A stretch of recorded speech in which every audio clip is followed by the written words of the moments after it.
रघुनंदन बबुआ सरजू के तीर आज भेले हो रघुनंदन बबुआ।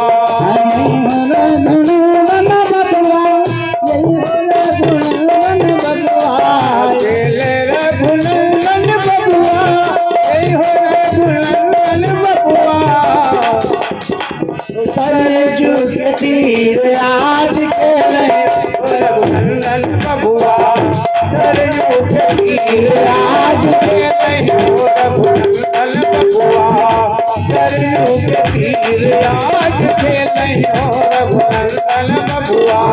अनुज सखा के संग प्रेम उमंग रंग अनुज सखा के संग प्रेम उमंग रंग अनुज सखा के संग प्रेम उमंग रंग अनुज सखा के संग प्रेम उमंग रंग तरल तरंग आज खेले रघुनंदन बबुआ।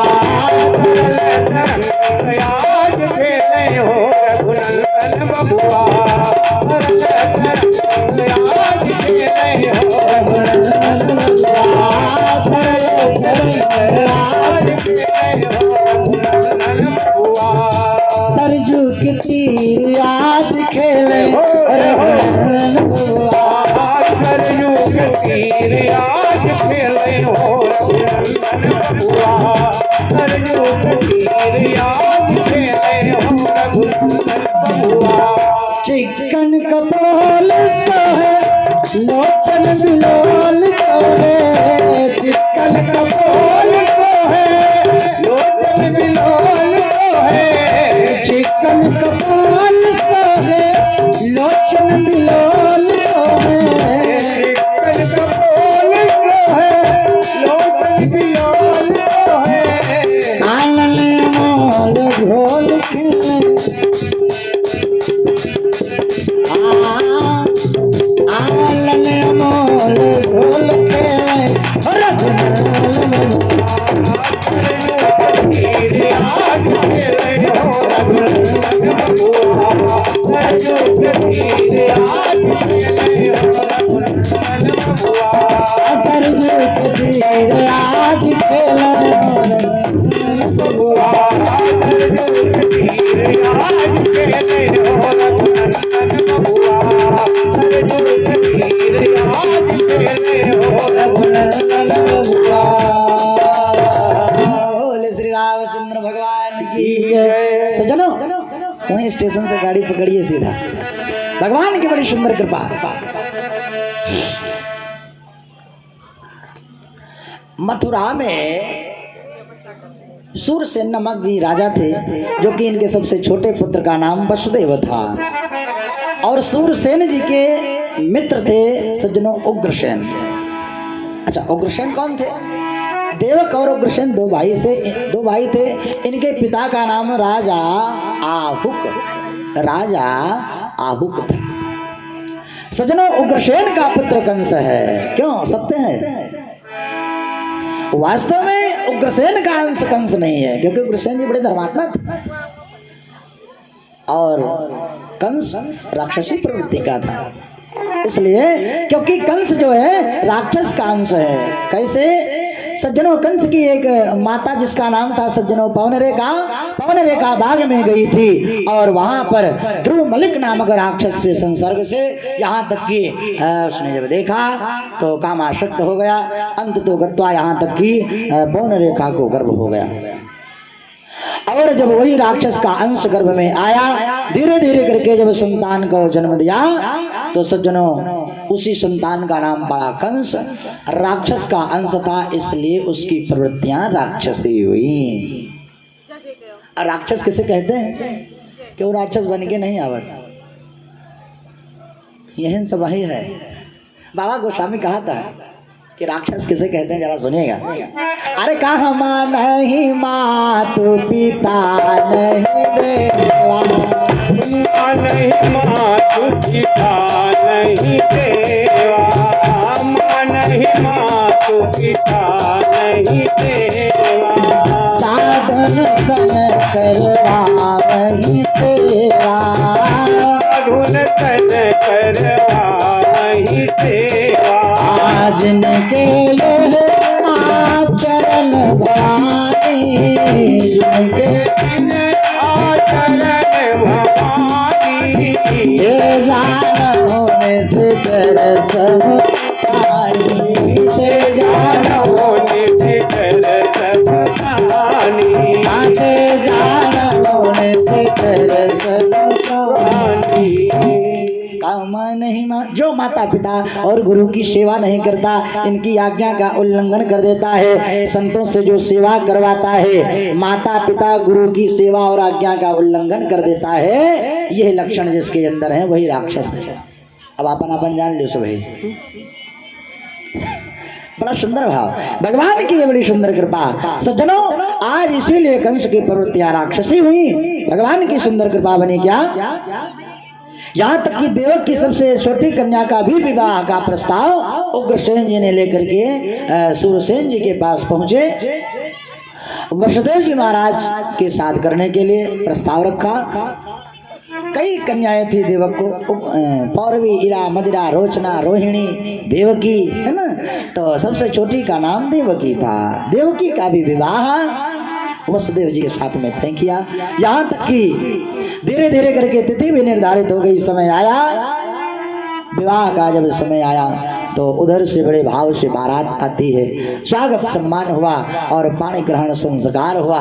यहाँ तक कि जब विदाई होने लगी मेरे प्यारे सज्जनों, माता देवकी की तो ये सिस्टम है कि दुल्हन का भाई ससुराल छोड़ने उसको जाना है।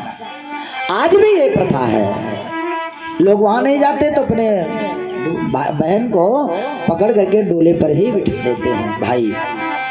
सज्जनों, आज कंस जो है रथ पर बिठा करके लेकर के जा रहा है। रास्ते में जब पहुंचा तो आकाशवाणी ने कहा कि ये कंस, तो जिसको छोड़ने के लिए ससुराल जा रहा है उसकी 8वीं संतान तेरा काल बनेगी। और जब ये शब्दवाणी सुना तो कंस के अंदर घबराहट हुई, रथ को रोका और सोचा कि जब इसकी 8वीं संतान काल बनेगी तो लाओ इसी को समाप्त कर देता हूँ, ना ये रहेगी और ना मेरा काल आएगी। मैं तुरंत केश को पकड़ करके नीचे घसीटा। केश का पकड़ने का बड़ा सुंदर भाव है मेरे प्यारे सज्जनों। इसी का बदला कंस वध के समय भगवान ने लिया था। पकड़ केसे सुचलत किरीटम निपात रंगो परितुंग मंचात तस्यो परिष्टात् स्वयमब्जनाभा तपात विश्वास्त्रय आत्मतंत्र। इसीलिए भगवान श्री कृष्ण ने सोचा कि इसने मेरी माँ का केश पकड़ करके रथ से नीचे उतारा था, इसका बदला मैं अवश्य लूंगा। इसलिए सज्जनों, सबसे पहले जब कंस के वध के लिए जब जाते दरबार में तो सबसे पहले कंस का केश पकड़ते हैं भगवान जी। कंस के वध के समय बताएंगे। तो कहने का मतलब कि आज जब शब्द वाणी को सुना तो रथ को रोका, केश पकड़ करके नीचे अपमान पूर्वक मारने को चाहा। इतने में वसुदेव जी महाराज ने कहा, ना ये तुम्हारी बहन है, इसको छोड़ दो। संतान से डरे इससे तो है नहीं, जितनी संतान होगी मैं सब आपको समर्पित कर दूंगा, पर इसको छोड़ दो, ये निर्दोष है। ये इस बात पर मंजूरी हुई, लेकर के गया कंस छोड़ करके आए। लेकिन 1 साल का जब समय बीता तो एक संतान को जन्म दिया माता देवकी ने, जिसका नाम है कीर्तिमान। बात के धनी वसुदेव जी महाराज लेकर के कंस के दरबार में पहुंचे हैं। और तुमने बच्चे को कंस ने जब देखा दया आ गई, कहा 8वीं से डर है ना, ये तो पहले ही छोड़ दे रहा हूँ, ले जाओ। अब वसुदेव जी महाराज जैसे लेकर के चले, नारद बाबा आ गए कि श्रीमन नारायण नारायण हरि श्रीमन नारायण नारायण हरि हरि श्रीमन नारायण नारायण हरि हरि। हाँ हरि हरि, हाँ हरि हरि, हरि हरि हरि हरि भक्ति नारायण नारायण हरि हरि वंदे नारायण नारायण हरि हरि श्रीमन नारायण नारायण हरि हरि। नारायण नारायण नारायण करते हुए नारद बाबा आ गए। और भाई कार्य कंस तूने क्या किया? वो 8वीं से डरे ना, तो पहले थी, मैंने रिजेक्ट कर दिया, वापस कर दिया। अच्छा ना एक काम करो। बोले क्या? ऐसा है 8 लाइन खींचा, कहा इधर से गिनो 1 2 3 4 8 इधर आया, कहा इधर से गिनो 1 2 3 4 8 इधर आया। का इसका मतलब यह है कि जैसे 8वीं लाइन पहली हो गई, पहली वाली 8वीं हो गई, उसी प्रकार से पहली संतान 8वें नंबर पर, 8वें नंबर वाली संतान पहले नंबर पर भी आ सकती है। एक काम करो, उसको बुलाओ, तो तुरंत बुद्धि में परिवर्तन आ गया। दूध को भेजा, कहा अभी बहुत दूर नहीं गए होंगे, मेरे प्यार से महाराज बुलाओ। वो बच्चा लेकर के आए और तुरंत उस दूधमय बच्चे को लेकर के जमीन पर पटक दिया, उसके प्राण निकल गए। तो कंस ने सोचा कि जब वो 8वें पहले नंबर पर आ सकती है तो किसी भी नंबर पर आ सकती है। काम करो, अब एक केंद्रित कर दो कि जितनी भी संतान होगी मेरी जानकारी में तो रहेगी। कारागार में डलवा दिया, केंद्रित कर दिया। और जब कारागार में डलवा, दूतों को, पहरेदारों को लगाया कि ताकि जानकारी मुझे मिले। देखना सज्जनों, 6 संतानों का धीरे धीरे करके वध किया। 7वें नंबर पर बलराम भैया जब 5वां महीना देवकी का गर्भ, भगवान श्री कृष्ण ने, भगवान की कृपा बनी, भगवान ने देवकी का 7वां गर्भ 5वें महीने दूसरी पत्नी जो नंद बाबा के यहाँ रोहिणी जी हैं उनके गर्भ में पहुंचाया, संकर्षण कर दिया। इधर कोहराम मच गया कि देवकी का 7वां गर्भ नष्ट हो गया। लेकिन मार्मिक बात तो ये है सज्जनों कि 7वें नंबर पर बलराम जी थे, 8वें नंबर पर कन्हैया तो थे ही।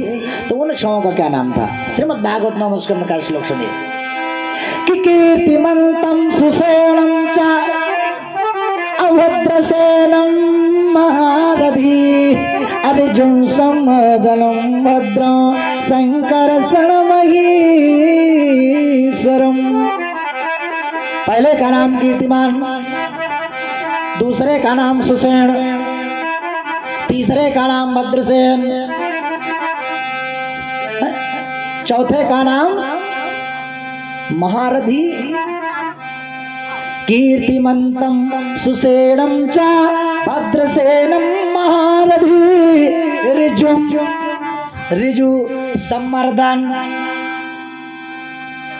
ऋजु सम्मर्दनम भद्रम भद्र शंकर्षण महीश्वर।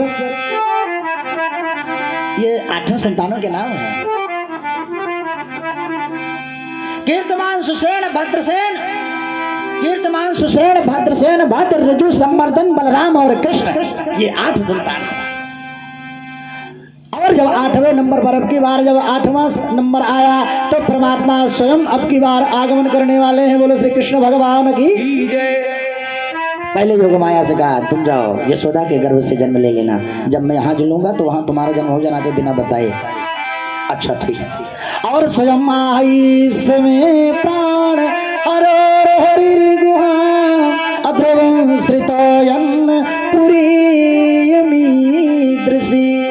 भगवान गर्भगृह में प्रवेश कर गए तो जा दिन ते प्रभु गर्भ ही आए, जा दिन ते प्रभु गर्भ ही आए, जा दिन ते प्रभु गर्भ ही आए,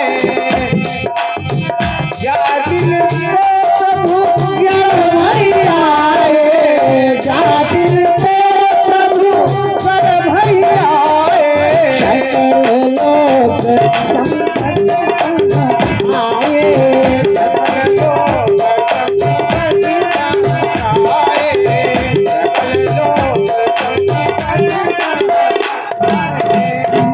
और जब माँ भगवान जी गर्भगृह में प्रवेश कर गए, यहाँ तक कि कंस के अत्याचार बढ़े भैया। इतना अत्याचार बढ़ा कंस का कि पृथ्वी से पाप भार उठाया नहीं जाता और देवों का कठिन कष्ट मिटाया नहीं जाता, देवों का कठिन कष्ट। अरे देवालयों में कट रहे गोपैल धड़ाधड़, अदीनों का बुरा हाल दिखलाया नहीं जाता, पृथ्वी से पाप भार। दूसरी लाइन है कि मुंह बंद कलम बंद सभी बंद कारोबार, रोने के बहाने से भी गाया नहीं जाता, पृथ्वी से पाप भार। और तीसरी लाइन का बड़ा सुंदर मार्मिक बात छुपा है, जरा ध्यान से सुनिएगा। ये भैया का मतलब के कायदे बने और कानून गरज के मतलब के कायदे बने। अरे भैया, अरे अपना ही कमाया हुआ, जय हो। ऐसा समय आ गया आज भी भैया। कैसा समय कि अपना ही कमाया हुआ